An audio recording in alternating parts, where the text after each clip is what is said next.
क्या बेचैनी में आपका हाज़मा ख़राब हो जाता है और आपको जो है वो ऐसा महसूस होता है कि आपका खाना खाते ही जो है वो पेट फूल गया है, उसमें ब्लोटिंग हो रही है, अंदर से बाहर की तरफ पुश हो रहा है, गैस बहुत ज़्यादा पेट में आपके बन रही है और इसी तरह से पेट में जो है वो मरोड़ किस्म के दर्द उठ रहे हैं खाना खाने के बाद अक्सर और आपको जो है वो जल्दी-जल्दी वॉशरूम जाना पड़ता है रफ़ा हाजत के लिए। तो अगर ऐसा सिनेरियो है तो हो सकता है कि आपको इरिटेबल बाउल सिंड्रोम हो। ये हमारे मॉडर्न ज़माने की जो है वो एक स्ट्रेस रिलेटेड डिज़ीज़ है और ये हमारे निज़ाम हज़म को बुरी तरह से तंग करती है और इंसान का जो है वो जीना मुश्किल हो जाता है क्योंकि आपकी जो है वो पूरी लाइफ इससे डिस्टर्ब हो जाती है।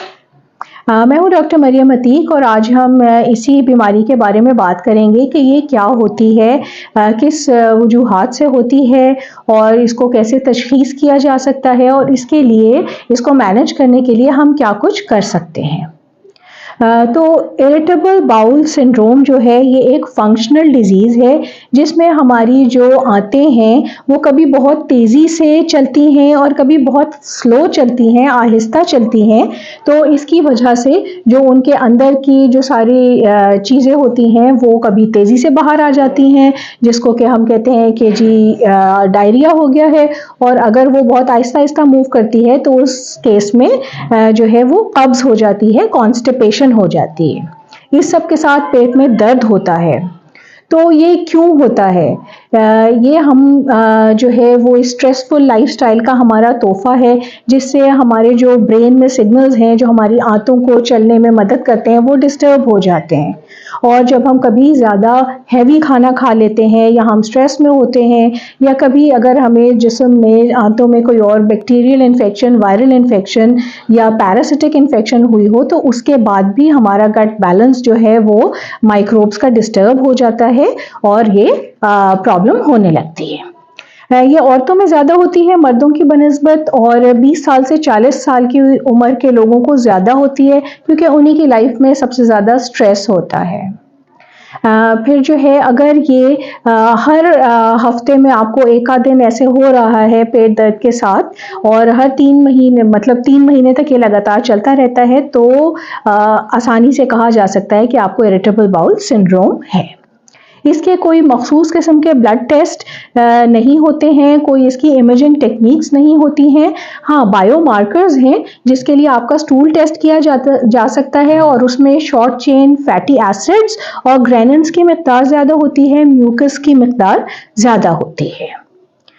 तो ये जो है इसका एग्जैक्ट कॉज तो पता नहीं है लेकिन रिलेटेड चीज़ें जो हैं उसमें यह है कि आपका जेनेटिक मेकअप या तो इस तरह से हो सकता है कि आपको मौरूसी तौर पे स्ट्रेस वगैरह की बीमारी मिली है तो आपका निज़ाम हज़म भी कमज़ोर है और फिर आपके जो है हार्मोनल डिसफंक्शन हो सकती है जिसमें आपके स्ट्रेस हार्मोन ज़्यादा हो रहे हैं तो उसमें भी हो जाती है। कभी आपकी बॉडी का इम्यून सिस्टम इतना सही काम नहीं कर रहा होता लेकिन याद रखिए कि ये ऑटो इम्यून डिजीज़ नहीं है। इसके अलावा वही हमारे जो आंतें हैं, हमारा जो पेट है उसके अंदर जो है वो माइक्रो ऑर्गेनिजम्स होते हैं, बैक्टीरिया, वायरसेस, फंगी, जीन्स, ये सारे जो है इनका एक बैलेंस होता है, कुछ हेल्दी होते हैं कुछ नॉन हेल्दी होते हैं।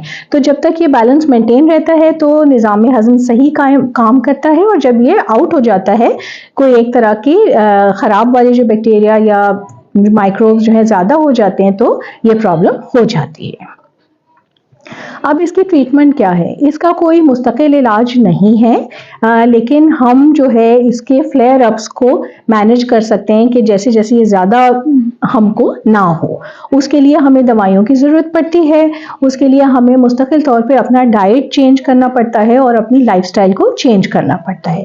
दवाइयाँ डॉक्टर आपको बताएँगे कि जी आपने डायरिया के लिए कौन सी लेनी है, कॉन्स्टिपेशन के लिए कौन सी लेनी है, और एक प्रोबायोटिक्स हैं जो कि आप इस्तेमाल कर सकते हैं मुस्तकिल कम से कम 1 महीना।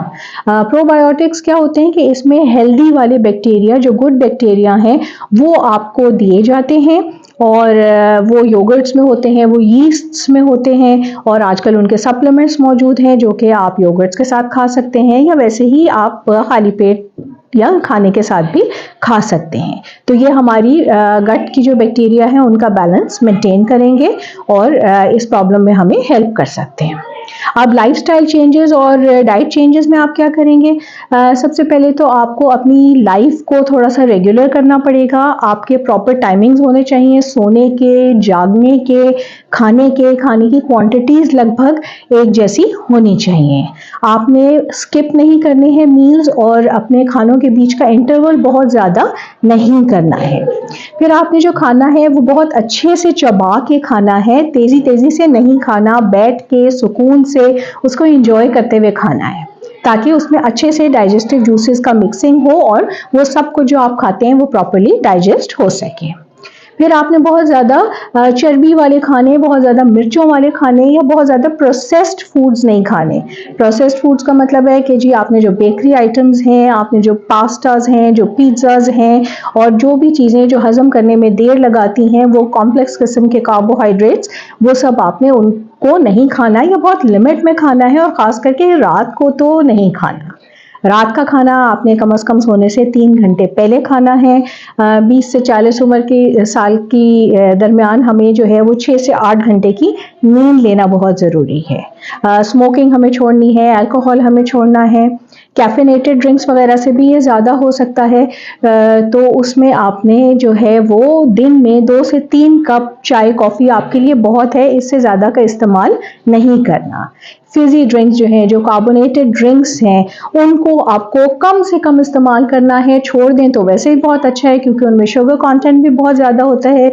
ये जो सोडाज हैं, जो कोला ड्रिंक्स हैं, बहुत एक्सेसिव चॉकलेट्स हैं, ये सब आपके लिए अच्छे नहीं हैं। हर्बल टीज़, ग्रीन टीज़, इस तरह की चीज़ें जिनमें कैफीन ना हो, इवन वो पेन किलर्स जिनमें कैफीन होती है ज़्यादा, उनको भी आप कम से कम इस्तेमाल करें। फिर खाने में आपके लिए क्या अच्छा है और क्या आपने छोड़ना है? अच्छे खानों में आपके पास जो है वो होल ग्रेन्स हैं, आपके पास ओट्स है, आपके पास जौ, बार्ले, इस किस्म की चीज़ें जो हैं, जो सब चावल हैं आपके पास, वो बहुत अच्छे से आपके डाइजेस्ट हो जाते हैं, ख़ास करके ब्राउन वाले, और वाइट वाले जो एक्स्ट्रा पॉलिश्ड हैं, एक्स्ट्रा रिफाइंड हैं, उनको थोड़ा सा कम इस्तेमाल कीजिए, लेकिन चावल फिर भी डाइजेस्ट हो जाता है। फिर आप दूध को नहीं इस्तेमाल करें, उससे बहुत गैस पैदा होती है, या लिमिटेड इस्तेमाल करें। उसके बजाय जो है वो आप दही पे शिफ्ट कीजिए अपनी कैल्शियम रिक्वायरमेंट के लिए, और योगर्ट्स बहुत अच्छे हैं, उनमें माइक्रोब्स भी हेल्दी वाले होते हैं, उनमें आप ग्रीक योगर्ट्स वगैरह, ये सारे डिफरेंट किस्म के योगर्ट्स आप इस्तेमाल कर सकते हैं। फ्रूट्स में, ऑल्दो के फ्रूट्स तो हेल्दी फूड होते हैं, लेकिन वो वाले फ्रूट जिनमें चीनी की मिकदार बहुत ज़्यादा होती है, जैसे सेब हैं, जैसे ग्रेप्स हैं, इन सब को आप थोड़ा सा कम इस्तेमाल करें, और इसके बजाय आप यूज़ कीजिए BBC, बनानाज, हर तरह की बेरीज इस्तेमाल कीजिए, और सी से सिट्रस फ्रूट्स हर तरह का बहुत अच्छा है। लेकिन फ्रूट की क्वांटिटी का हमें ख्याल रखना है। एक दिन में हमें 3 पोर्शंस तक फ्रूट लेना सही है, जिसका मतलब है कि एक पोर्शन जो है वो हमारा 80 ग्राम के करीब होगा, तो इससे ज़्यादा आप मत लीजिए।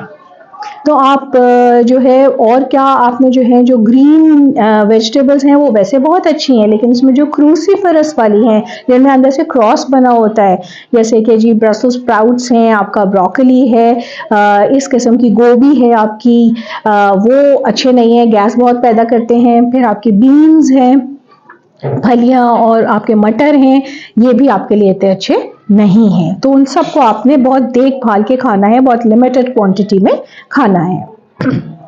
इसी तरह से शुगर फ्री जो च्यूइंग गम्स होती हैं, उसमें भी सॉर्बिटॉल होता है, ज़ाइलेटॉल होता है, तो वो भी एक्स्ट्रा प्लीज़ मत यूज़ करें। इन बातों का ख्याल रखें और अपनी ज़िंदगी आप अच्छे से गुजारें, ताकि आप इस प्रॉब्लम को मैनेज करें।